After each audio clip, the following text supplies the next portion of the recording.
harus diarahkan menjadi kampus yang qualified berbasis universitas rakyat. Oke, betul. Jadi visi kami di Universitas Surakarta itu adalah menyediakan pendidikan tinggi yang bisa terjangkau dan bisa diakses oleh Masyarakat. seluruh lapisan masyarakat.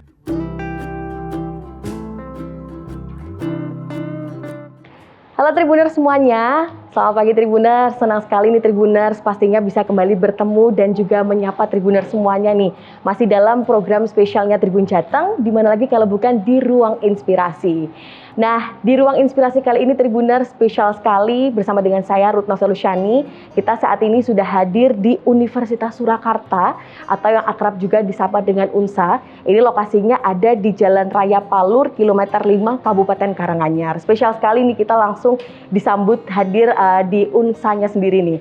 Nah, langsung aja Tribuners, sebelum itu saya akan memperkenalkan terlebih dahulu narasumber yang sudah hadir. Di samping saya ini spesial sekali ada Bapak Rektor dari Universitas Surakarta atau UNSA, ada Bapak Arya Surendra, beliau selaku Rektor dari UNSA. Halo, selamat pagi Bapak. Selamat pagi. Pagi, sehat Pak? Gimana kabarnya Pak? Baik. Baik ya Pak Baik, ya. Semangat ya Pak ya. Harus semangat. Harus semangat, betul. Nah ini untuk sebagai informasi juga Tribuners, nanti kita akan membahas banyak hal sama Pak Arya nih. Kita akan bahas juga ngulik-ngulik profilnya, boleh ya Pak ya. Kita bincang-bincang juga seputar bagaimana ceritanya, awal mulanya menjadi rektor, kemudian perjalanannya Bapak juga di dunia pendidikan nih. Nah, sebagai informasi juga nih Tribuners, Pak Arya ini juga baru saja dilantik Pak. Sebelumnya kami mengucapkan selamat juga untuk Bapak. Baru saja dilantik selaku Ketua Askot PSSI Solo. Nah nanti kita juga akan tanya-tanya ya Pak ya, mungkin prospek ke depan atau program-program dari Askot ini seperti apa, seperti itu. Nah Bapak mungkin boleh perkenalan terlebih dahulu Pak, ataupun menyapa-nyapa Tribuners. Silahkan Pak. Oke, selamat pagi Tribuners. Perkenalkan, nama saya Arya Surendra. Saat ini diamanahi menjadi Rektor Universitas Surakarta. Saya tadi juga sudah disebutkan ada beberapa kegiatan di luar, salah satunya adalah di sepak bolaan, khususnya di organisasi PSSI. Oke, memang ada kecintaan juga untuk di dunia sepak bola ya Pak ya? Tentunya ya Pak ya, oke. Nah tadi ada yang lupa juga nih Tribuners, Pak Arya ini juga selaku Wakil Ketua Bidang Pemuda Seni Budaya dan Olahraga untuk APTISI Wilayah 6 ya Pak ya, atau Asosiasi Perguruan Tinggi Swasta Indonesia. Jadi benar-benar ini kesibukannya di dalam ataupun di luar kampus nih sibuk ya Pak ya, ramai ya Pak ya? Ya cukup sibuk. Oke. Nah mungkin untuk akhir-akhir ini apa Pak kesibukannya Pak Arya Pak? Ya kalau sehari-hari sih saya sendiri masih di Universitas Surakarta ya Mbak. Okay. Ya, sehari-hari saya running universitas ini bersama dengan seluruh sivitas akademika dan juga yayasan. Tentunya yang diharapkan adalah nanti Universitas Surakarta ini adalah menjadi salah satu dari pilihan rakyat Indonesia untuk meneruskan ke jenjang perguruan tinggi. Itu saja. Berarti memang sehari-harinya pastinya tetap di UNSA-nya sendiri ya Pak ya. Nah ini mungkin boleh diceritain Pak, awal mulanya mungkin dari Pak Arya sendiri tertarik menjadi seorang pendidik atau mungkin perjalanan sebelumnya sebelum sekarang ini menjadi rektor seperti apa Pak Arya? Ini mungkin bisa memotivasi Tribuners yang menyaksikan nih Pak. Iya. Jadi saya itu kalau saya boleh jujur saya itu bukan straight A student ya. Oke. Nah, tapi dari saya bukan straight A student itu saya memang harus belajar berbagai aspek kehidupan. Jadi belum tentu straight A student itu di kehidupan sehari-hari bisa mengaplikasikan ilmu. Tapi oleh ayah saya almarhum itu memang kalau mau jadi berhasil itu jangan golek jenang. Tapi golek jeneng sih. Itu kalau istilahnya Indonesia di Indonesia kan bagaimana ya? Jadi jangan cari uangnya, betul. Tapi cari namanya dulu. Nah, ini menjadi semangat untuk saya yang dari mungkin biasa-biasa saja, dan ini saya mengartikan bahwa saya tidak boleh berhenti belajar sampai saat ini pun. Betul. Saya bisa studi dari D3, S1, S2, S3 sampai sekarang ini. Dan sampai saat ini makin kemari malah saya itu merasa saya itu belum tahu apa-apa. Maka daripada itu saya harus belajar dan mengamalkan dan membantu orang lain dalam proses-proses yang bisa saya bantu. Tentunya di dunia pendidikan maupun di dunia organisasi di luar dan mungkin di dunia olahraga juga. Nah, Gitu. Jadi memang dulu saya awalnya di Unsa ini saya masuk di tahun 2006. 2006 ya Pak ya? 2006. Itu saya adalah sebagai dulu penerima surat. Kerjanya hanya administratif. Administrasi, betul. Administratif, kemudian kemudian diangkat menjadi humas. Unta Surakarta itu sekitar tahun 2006 juga. 2006 juga ya Pak. Ya, setelah surat-surat itu kemudian saya di humas, kemudian saya tugas belajar. Oke. Ada S2, saya ambil di Semarang. Alhamdulillah juga cepat selesai. Saya 2009 karena saya sudah S2, maka saya eligible untuk menjadi seorang dosen. Oke. Dari situ saya menjadi dosen, kemudian saya naik menjadi ketua Lemlit di Unsa, kemudian menjadi Kaprokdi, setara dekan, betul. wakil rektor, kemudian sekarang alhamdulillah jadi rektor. Jadi rektor. Ya. Jadi setiap tahap, setiap proses yang ada di ini, alhamdulillah itu semua sudah saya lakukan. Jadi mungkin orang sekarang sekarang Pak Arya enak sekali ya, maksudnya kok sudah tiba-tiba jadi rektor. Ya, lihatnya itu ya Pak ya. Lihatnya itu, tapi sebetulnya saya sudah ibaratnya sudah step by step setiap struktur yang ada di universitas ini saya sudah pernah. Sudah pernah jajaki ya Pak, betul. Asam garamnya tuh sudah dilalui banyak ya Pak sebenarnya. Kalau orang kan mungkin lihatnya hanya sekarangnya gitu ya Pak ya. Tiba-tiba jadi rektor. Betul. Gitu, ya. Padahal prosesnya juga panjang ya Pak, dari 2006 tadi ya Pak ya. Dari 2006 saya baru jadi rektor 2019. Wah, luar biasa Tribuners. Ini salah satu nilai yang bisa diambil juga ya Pak ya, harus step by step tadi juga. Step by terus seperti yang dikatakan Pak Arya juga, belajar tuh sampai sekarang pun masih terus belajar ya Pak ya. Jadi harus tetap belajar. Tetap harus belajar Tribuners, karena semakin ke depan tuh semakin banyak informasi-informasi baru, pembaharuan juga terus terjadi ya Pak ya. Iya, kalau kita tidak belajar ya sudah, kita itu close book. Iya, ya sudah, di situ kita aja, stucknya cuma di situ saja. Jadi ya kalau mungkin pernah dengar Dunning-Kruger effect itu, yang kita kuliah S1 atau kuliah S2 tiba-tiba kita sudah pernah merasakan, kita itu sudah pintar. Begitu kita tahu apa kok ternyata belum. Belum, dan saya masih merasa saya sampai sekarang saya merasa sebagai seorang murid yang masih bodoh sebetulnya saya itu. Saya juga masih harus belajar setiap hari. Betul. Sama-sama belajar ya Pak ya. Dan tidak hanya di akademik saja, di sosial, di masyarakat. Ya, di masyarakat, di lingkungan juga. Bagi saya omong kosong kalau orang itu hanya pintar di akademik kemudian dia langsung bisa berhasil di masyarakat. Betul, harus imbang ya Pak ya, balance tuh. Itu sangat penting banget Tribuners, karena memang akademik sama sosialnya juga harus seimbang ya Pak, seperti itu. Oke, nah mungkin kalau ini kan seperti yang tadi Pak Arya ceritakan sudah dari 2006 ya Pak, sampai akhirnya 2019 dilantik juga menjadi rektor. Mungkin tantangannya tersendiri Pak yang ditemui selama mungkin dari tahun 2006 itu. Mungkin di dunia pendidikan atau waktu Bapak menjadi pendidik juga, tantangannya apa? Kemudian gimana tips-tips kalau misalkan dari Pak Arya sendiri, misalkan ada suatu tantangan, cara mengatasinya seperti apa Pak Arya? Ya, sepemahaman saya, sepengalaman saya, setiap tahap, setiap masa, setiap lini waktu itu pasti ada tantangannya masing-masing. Nah, saya itu percaya namanya tantangan hidup itu akan berputar kalau kita menghindarinya. Betul. Jadi misalkan di tahun ini kita menghindari suatu hal dengan kita menghindar dari permasalahan itu. Kalau kita tidak selesaikan permasalahan itu, toh nanti juga waktu berputar, nanti kita akan ketemu lagi dengan pelajaran hidup yang itulah. Kalau kita sudah bisa mengatasi itu, baru nanti kita naik level ya Pak ya. Ya, step by step. Anak tangga aja, bukan naik level, kayak main game gitu. Oke. Jadi gitu. Jadi step by step itu. Jadi memang kalau dibilang dari 2006 sampai 2019, termasuk singkat untuk bisa menjadi rektor, ya bisa jadi. Cuman kan sekarang mungkin yang saya ketahui juga Mbak ketahui juga. Sekarang mungkin di BUMN juga sudah ada yang namanya lelang jabatan. Betul. Nah itu beberapa rekan-rekan saya yang juga ada di sana juga ternyata juga juga lelang jabatan terbuka, dia capable, dia qualified, ya kenapa tidak kan gitu. Seperti itu. Oke. Jadi kalau tadi menyangkut terkait dengan tantangannya sendiri, kalau dari Pak Arya tetap dijalani aja ya Pak ya? Dijalani, ya kita jalani dengan apa namanya, hati yang terbuka Hati yang saja. terbuka, betul. Pasti tantangan itu pasti ada kok. Pasti tetap kelewat ya Pak ada. ya?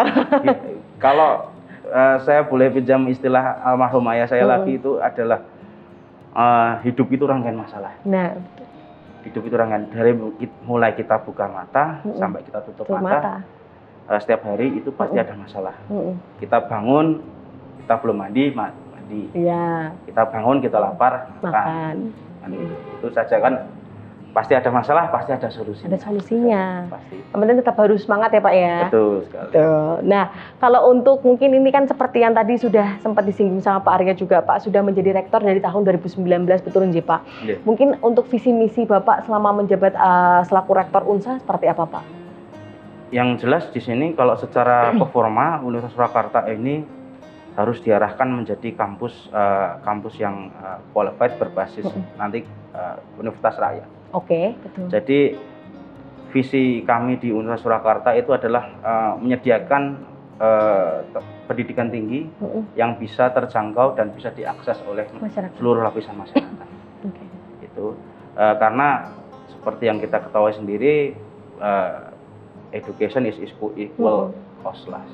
Nah ini bukannya kemudian di UNSA itu tidak bayar atau bagaimana, cuman kami adalah menawarkan fleksibilitas. Fleksibilitas, betul. Fleksibilitas baik itu dari sisi administrasi maupun dari sisi nanti mungkin perkuliahan. Di UNSA juga ada kelas pagi, juga ada kelas reguler itu, kemudian ada juga reguler malam, dan nanti juga ada kelas untuk khusus bagi rekan-rekan mahasiswa yang sudah bekerja. Oh oke. Jadi ada solusinya ya Pak ya untuk teman-teman yang pengen tetap melanjutkan pendidikan tapi juga di samping itu bekerja juga seperti itu. Oke, jadi tadi lebih kepada supaya pendidikan di UNSA ini bisa ke seluruh lapisan masyarakat ya Pak ya. Betul. Oke. Nah ini Tribuners tadi kita juga bersama dengan tim langsung datang ke UNSA, ini lokasinya sangat-sangat strategis sekali loh Tribuners, di pinggir jalan raya juga ya Pak ya. Suasananya juga sejuk banget, jadi nyaman ketika misalkan Tribuners memilih untuk berkuliah di UNSA ini Pak. Untuk mahasiswanya sendiri ada dari Solo atau dari luar Solo juga banyak Pak? Jadi dari mahasiswa Universitas Surakarta ini alhamdulillah dari Sabang sampai Merauke ini ada. Wih, luar biasa. Jadi memang secara kuantitas kita lebih banyak yang dari Pulau Jawa. Dari Pulau Jawa pastinya, betul ya. Tapi pasti setiap tahun itu dari Sabang sampai Merauke itu ada. Ada ya Pak ya. Ada. Betul. Jadi kalau misalkan perkuliahan memang lebih ini ya Pak ya, banyak teman-temannya nggak cuma dari satu daerah perkuliahan itu sendiri, seperti itu Tribuners. Nah ini mungkin bisa jadi rekomendasi juga untuk Tribuners yang sedang mencari perkuliahan. Areanya ini juga sangat strategis sekali ya Pak ya, sejuk lagi, nyaman pokoknya berkuliah di sini, seperti itu. Nah mungkin kalau dari Pak Arya lagi nih Pak, boleh diceritakan pengalamannya mungkin selama menjadi pengajar atau berkecimpung dalam dunia pendidikan, ada pengalaman yang tidak terlupakan nggak Pak? Atau mungkin selama menjabat sebagai rektor? Sebetulnya hanya pengalaman secara umum saja ya. Ya kita sebagai pendidik ini kita tidak boleh closing the chapter, closing the book. Kita di sini harus menjadi teman pembelajaran bagi mahasiswa. Karena terus terang di era industri yang sekarang ini seluruh manusia yang memiliki akses ke teknologi informasi ini mau mencari informasi tentang apapun bisa. Betul. Apapun bisa. Nah, tugas kami di sini adalah sebagai rekan atau teman dalam mengkonstruksi pengetahuan-pengetahuan itu. Misalkan masak nasi goreng. Kita mau cari nasi goreng ala manapun di resepnya di mana? Di internet ada ya Pak ya, di Google. Tapi bagaimana kita bisa mengkonstruksi bagaimana itu memasak nasi yang baik, kemudian mengolah bumbu-bumbu yang ada. Nah, itu tugas kami. Oke, diarahkannya seperti itu ya. Oke, nah luar biasa sekali ini jawaban dari Pak Arya Tribuners. Nah mungkin kalau untuk di tahun ini juga Pak untuk programnya UNSA atau mungkin rencana-rencana ke depan seperti apa Pak? Tentunya kami selalu berusaha untuk memperbaiki tata kelola dari perguruan tinggi kami. Bekerja sama dengan yayasan tentunya. Betul, karena iya, ya, ini adalah milik dari yayasan. Tentunya ini untuk membuktikan kepada masyarakat bahwa Universitas Surakarta itu betul-betul serius dalam membantu dari pemerintah Republik Indonesia untuk menyelenggarakan pendidikan khususnya di pendidikan tinggi. Gitu. Nah, seperti itu Tribuners. Jadi memang pastinya untuk pembangunannya sendiri ke depan tetap diutamakan untuk para mahasiswanya juga ya Pak. Betul, ya. ya. Pastinya. Jadi tingkat dari kenyamanan dalam belajar, tingkat kenyamanan dosen dalam melakukan belajar mengajar. Jadi tentunya membuat lingkungan Universitas Surakarta ini setiap saat itu menjadi lebih baik. Lebih baik, betul. Kalau prinsip saya kita bisa 0,1 per hari itu lebih baik daripada hari kemarin. Itu secara kumulatif kita sudah per tahun kita lebih baik 3% kan itu. Betul ya. Nah, seperti itu saja. Kalau saya nggak usah banyak-banyak 1% nanti jadinya 365% terlalu tinggi. Ya, jadi pokoknya ada konstan progres yang baik. Itu akan membuat insya Allah nanti akan membuat perguruan tinggi ini di Universitas Surakarta ini menjadi lebih baik. Betul. Dan tentunya tadi juga adanya sinergi antara mahasiswa dan juga pengajarnya juga ya Pak ya, seperti itu. Nah mungkin ini kan Bapak juga berkecimpung dalam dunia pendidikan Pak. Ada motivasi atau pesan-pesan yang ingin disampaikan nih Pak untuk teman-teman yang mungkin sedang berkecimpung dalam dunia pendidikan juga, sekarang mungkin lagi berkuliah juga, seperti itu Pak? Yang jelas kalau motivasi itu harus ditemukan dari dalam diri. Mau nyewa motivator solusin pun kalau dari dalam diri itu tidak bisa melakukan atau tidak mau melakukan itu percuma. Oke, betul Pak. Mau beli buku motivasi satu tumpuk pun kalau itu hanya ditumpuk saja dan tidak dilakukan, itu tidak ya.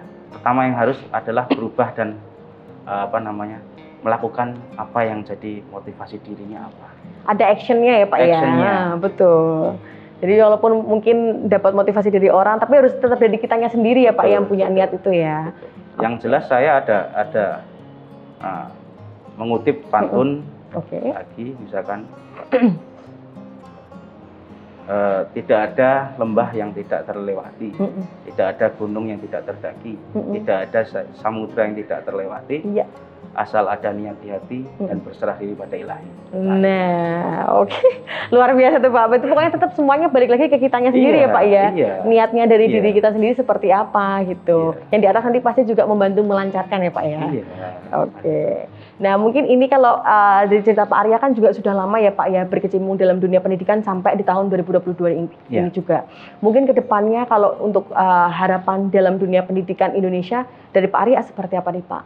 Yang jelas harapan saya secara makro adalah pemerintah Indonesia ini betul-betul serius dalam menyelenggarakan pendidikan tinggi yang berkualitas.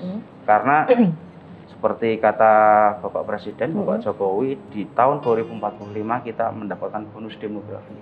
Nah, ini tugas kolektif bersama dari pemerintah.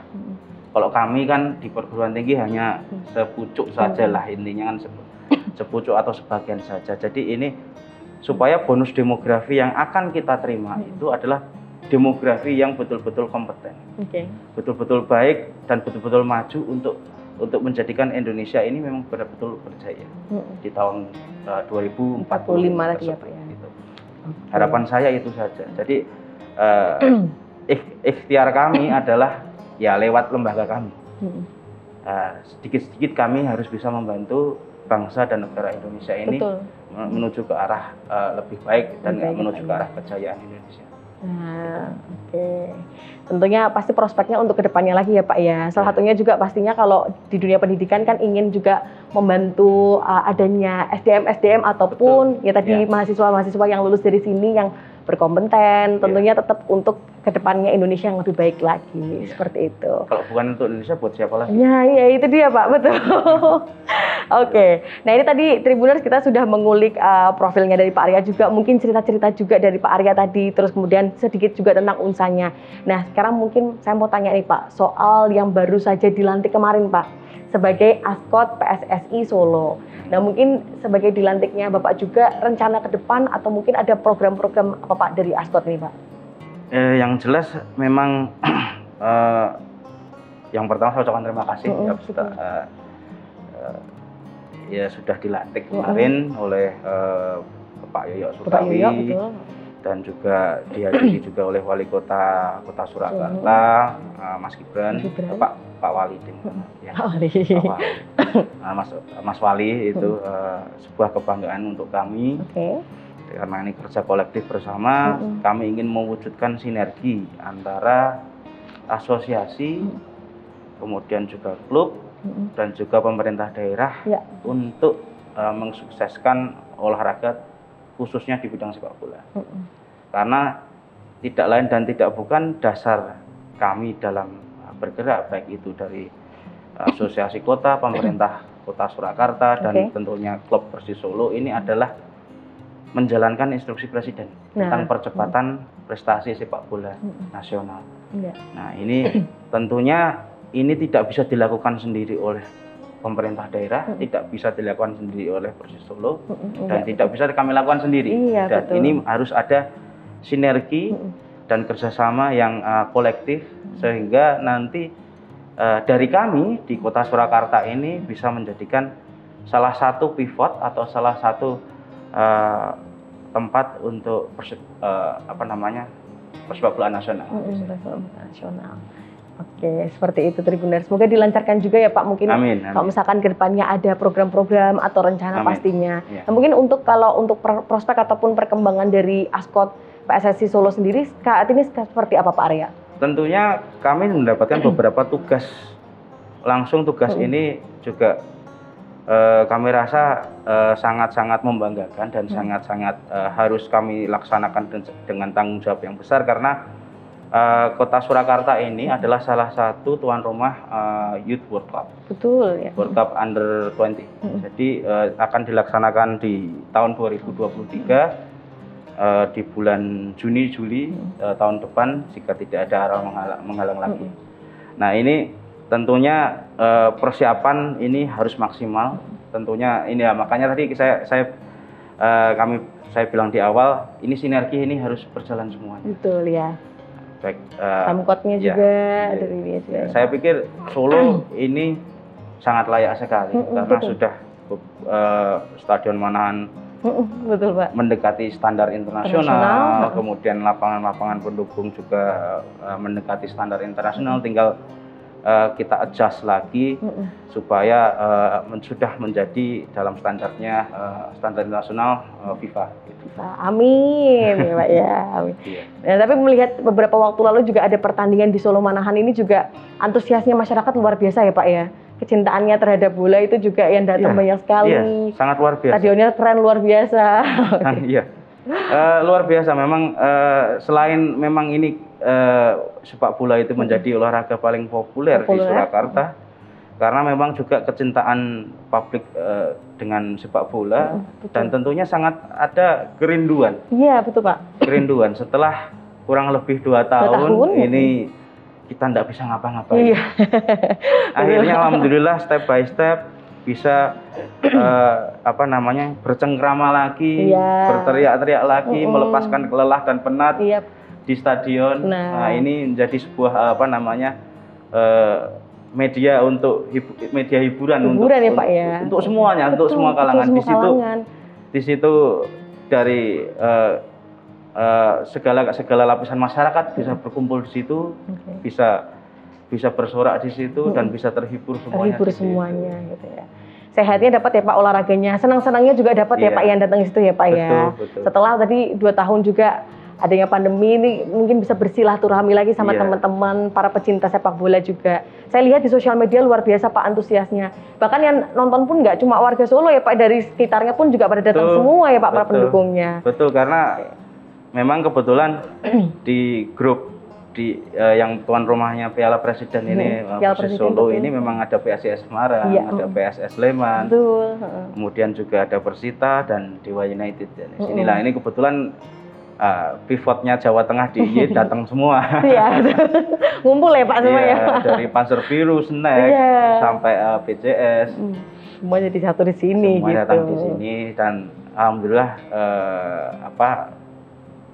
bisa berkumpul dalam keadaan yang baik. Betul. Oke, Kota Solo makin lebih ramai lagi ya Pak ya. Ini harapannya seperti itu. Harapannya seperti itu. Oke. Nah ini semoga dengan dilantiknya Pak Arya juga, pokoknya semua kedepannya dilancarkan program-programnya tadi ya Pak ya. Amin. Semuanya untuk kebaikan juga untuk dunia persepak bolaan kedepannya seperti itu. Nah Bapak ini mungkin karena kita juga sekarang lokasinya lagi ada di UNSA nih Pak. Mungkin boleh sebagai informasi untuk Tribuners semuanya, ada fasilitas untuk beasiswa di UNSA ini seperti apa Pak? Kami di UNSA menyediakan beberapa jalur beasiswa. Ada jalur beasiswa dari pemerintah melalui KIP, Kartu Indonesia Pintar. Dan juga beasiswa yayasan. Nah ini untuk mahasiswa-mahasiswa berprestasi juga baik itu secara akademik maupun secara seni dan olahraga. Jadi Unhas Surakarta ini memang berkomitmen memberikan akses beasiswa-beasiswa supaya anak-anak bangsa ini bisa mengenyam di pendidikan perguruan tinggi. Tentunya juga dari sisi tadi saya sampaikan di awal UNSA ada fleksibilitas. Iya, fleksibilitasnya adalah salah satunya adalah di beasiswa olahraga. Jadi kami tidak menutup mata untuk apa pada prestasi-prestasi mahasiswa. Jadi banyak sekali, karena saya juga berkecimpung di olahraga ini, banyak sekali atlet-atlet ini hanya dalam tanda kutip dimanfaatkan potensinya. Setelah itu mendapatkan medali, juara, tapi setelah itu mereka tidak mendapatkan sangu, tidak mendapatkan apa ibaratnya bekal. Di sini. Nah, di sini Universitas Surakarta hadir dengan semangat supaya para atlet dan olahragawan ini juga mendapatkan akses pendidikan tinggi. Selain itu akan berguna untuk secara kemampuan akademik dari atlet-atlet tersebut, dan juga kami juga dalam tanda kutip ini juga kami membekali mereka dengan gelar supaya mereka nanti setelah karirnya selesai ini mereka bisa menjadi apapun yang mereka inginkan. Mau jadi pegawai, mau jadi wira swasta, yang penting sudah ada bekalnya tadi ya Pak ya. Nah, ini salah satu pengabdian dari Universitas Surakarta untuk mahasiswa-mahasiswa dari Indonesia ini yang mempunyai prestasi. Dan tidak hanya di sepak bola. Nah, itu voli, tenis lapangan, pencak silat, MMA. Itu semuanya insya Allah kalau memang ada prestasi pasti akan kami fasilitasi. Berarti tadi untuk fasilitas beasiswanya sendiri ada dua ya Pak ya, dari akademik sendiri, sama tadi ada yang di luarnya sendiri mungkin prestasinya lebih ke seni dan olahraga juga ya Pak ya. Jadi mungkin untuk Tribuners yang punya prestasi dalam bidang seni, olahraganya pun juga nggak cuma sepak bola ya Pak ya. Semua olahraga juga mungkin bisa mendaftar ke sini ya Pak ya. Jadi setelah lulus pun misalkan olahraganya atau prestasinya tetap jalan, tapi tetap dapat bekal juga dari UNSA-nya seperti itu ya Pak ya. Seperti tadi yang mungkin sudah disinggung Pak Arya sebelumnya juga, ini kan termasuk universitas yang terjangkau oleh rakyat, kemudian juga pengennya semua lapisan masyarakat bisa mendapatkan atau mengenyam pendidikan di sini ya Pak ya. Mendapatkan akses pendidikan tinggi. Nah, seperti itu. Wah, luar biasa banget nih. Jadi ayo Tribuners mungkin yang di sekitar Solo atau mungkin di luar Solo juga ya Pak, tadi ada yang dari Sabang sampai Merauke semua ya Pak di sini mahasiswanya ya Pak ya. Oke, punya prestasi ataupun juga keunggulan dalam akademik mungkin bisa ikut beasiswanya dari sini ya Pak ya. Seperti itu. Oke. Terima kasih banyak Pak Arya untuk waktunya, sudah diperkenankan kami tim Tribun Jateng untuk main-main ke Universitas Surakarta ini Pak. Sami-sami. Nah mungkin Bapak ada yang mau disampaikan Pak kepada Tribuners semuanya? Monggo silakan Pak. Ya, saya pakai slogannya UNSA saja yang mau saya sampaikan. bekerja keras, berpikir cerdas, dan berhati ikhlas. Insya Allah nanti apapun tantangannya, apapun halangannya, nanti akan sedikit demi sedikit akan bisa kita atasi. Oke, step by step tadi ya Pak ya, Step tetap by ya Pak ya, dan tetap semangat pastinya ya Dan Pak ya. tentunya tadi seperti pantun tadi, Oke. tidak ada gunung yang tidak terdaki, tidak ada lembah yang tidak terlampaui, Ya. tidak ada samudera yang tidak terseberangi, Seberangi. asal ada niat Niat di hati dan berserah diri pada Ilahi. Ilahi. Wah, luar biasa nih Tribuners. Oke. Terima kasih banyak Bapak untuk insight-insightnya yang sudah di-sharekan ataupun dibagikan juga untuk Tribuners semuanya.